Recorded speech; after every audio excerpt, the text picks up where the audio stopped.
Hello everyone. Today, I'm going to show you how I transform a hopelessly dull kitchen knife into a razor-sharp culinary tool.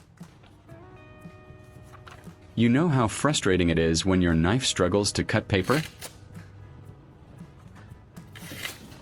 That's exactly what I'm starting with today. But in just a few minutes, you'll see this blade glide through anything with ease, making cooking a joy again.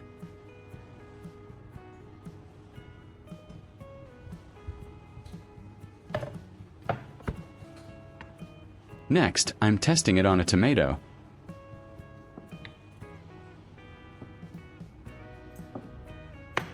And as expected, it's not cutting cleanly at all. It's crushing the tomato rather than slicing through the skin smoothly, which is a common problem with dull knives. It's pretty clear this blade needs some serious attention. To fix this, I'm going to use a set of high-quality dual-sided whetstones. We have a hashtag 240/hashtag 800 grit stone,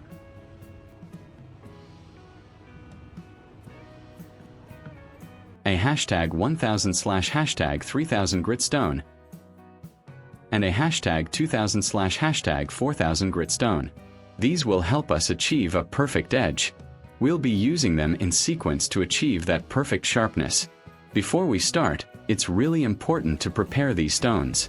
I'm placing them in a bowl and filling it with water. It's crucial to soak them in water for about 5 to 10 minutes until they stop bubbling.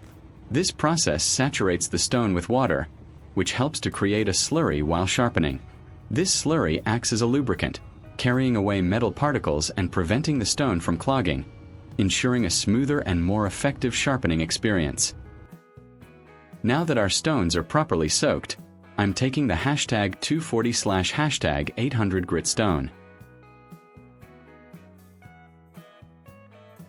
I'll start with the coarser number 240 side, placing it securely in this anti-slip rubber holder. This holder prevents the stone from shifting, ensuring safety and precision while I work. I'll make sure to find the correct angle, which is usually around 15 to 20 degrees for most kitchen knives. Consistency is key here, and to maintain a consistent angle, which is absolutely critical for proper sharpening, I'm attaching these simple binder clips to the blade. This clever trick helps me keep the knife at the exact same angle throughout the entire sharpening process, ensuring a perfectly even and sharp edge.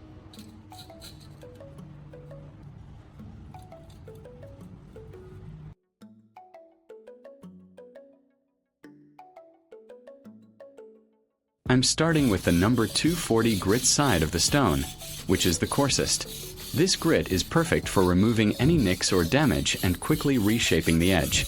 I'm making smooth, consistent strokes, always pushing the blade away from me on one side and then pulling it towards me on the other, ensuring I work both sides of the blade evenly to form a burr.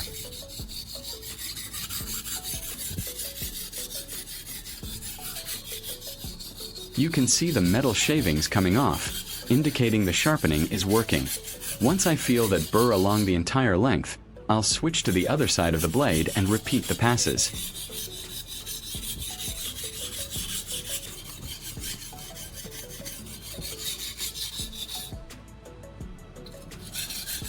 This coarse grit effectively reprofiles the blade for maximum sharpness.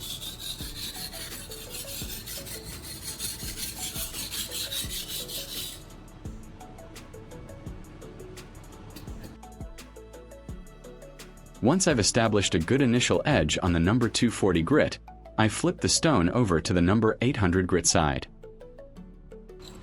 This finer grit refines the edge further, removing the deeper scratches left by the coarser stone and making the blade smoother. It's all about gradually increasing the grit size to get that razor-sharp finish. I'll repeat this motion on both sides of the blade until a uniform burr is formed.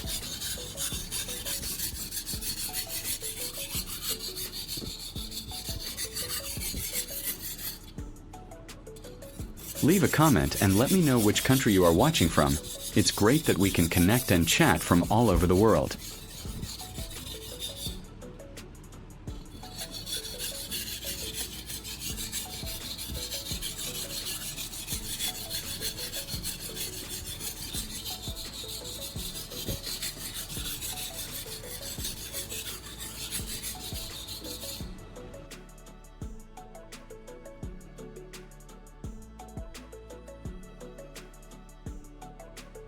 Moving on, I'm switching to the number 1000 grit side of our second whetstone.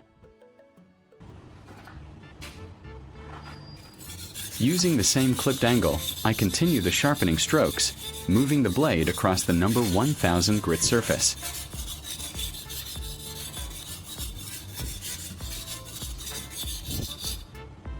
Once I feel that burr, I'll switch to the other side of the blade and repeat the process. The goal now is to smooth out the edge and further develop that burr, making it more delicate and ready for the next stage.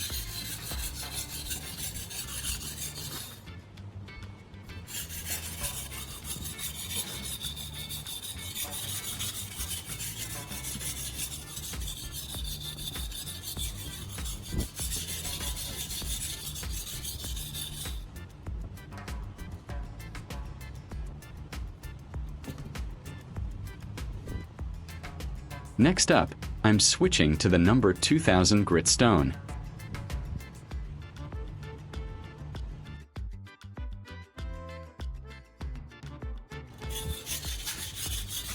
I continue with the same consistent strokes, making sure to remove the burr and create a more uniform edge. I'm using smooth, consistent strokes, pushing and pulling the knife across the stone while maintaining that fixed angle. I'll repeat this motion on both sides of the blade until a uniform burr is formed.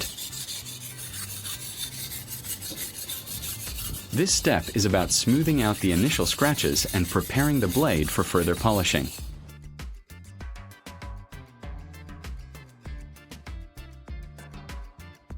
Next, I move to the number 3000 grit stone. This is where we really start to polish the edge and bring out its true sharpness.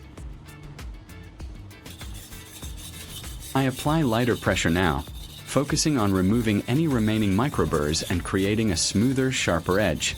The goal here is to remove any remaining imperfections and prepare the blade for the final honing.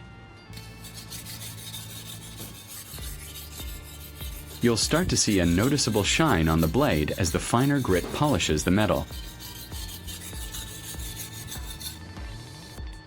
The technique remains the same, ensuring consistency in my strokes and maintaining that precise angle with the clips. Consistency in your strokes is still very important here.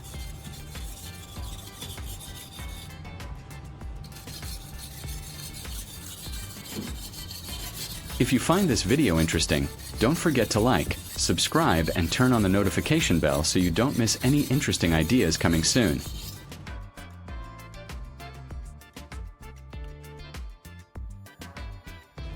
For the ultimate refinement and a gleaming edge, I'm now using the number 4000 grit side of our final whetstone.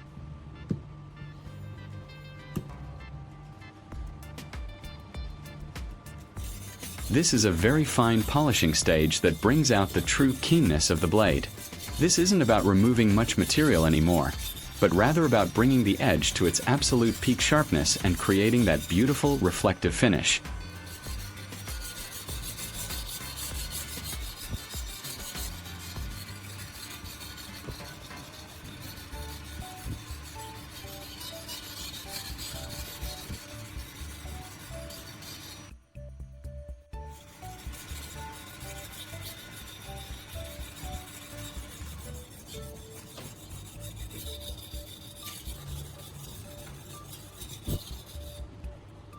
I'm almost done, and I can already feel the difference in the blade.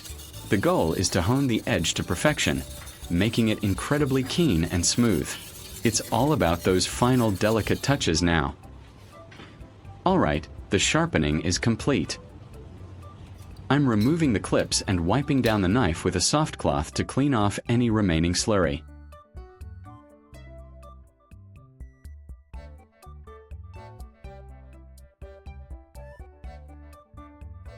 The blade already feels incredibly smooth and sharp to the touch, but the true test is still to come.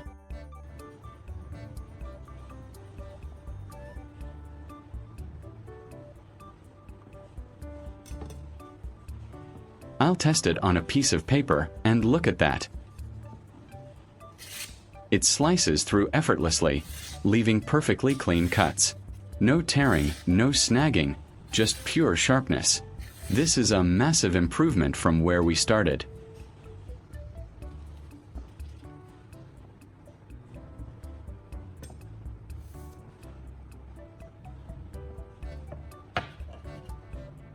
And for the ultimate test, slicing a ripe tomato and a fresh lime.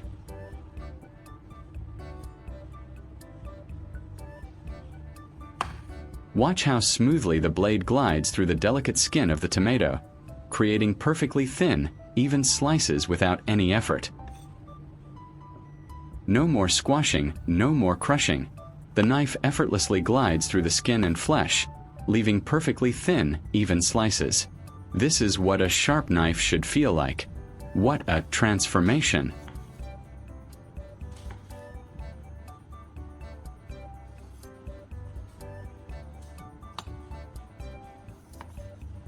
The same goes for the lime, clean, precise cuts every time. It's amazing how a little patience and the right tools can transform a dull blade into a kitchen powerhouse. I hope you enjoyed this sharpening guide and found these tips useful.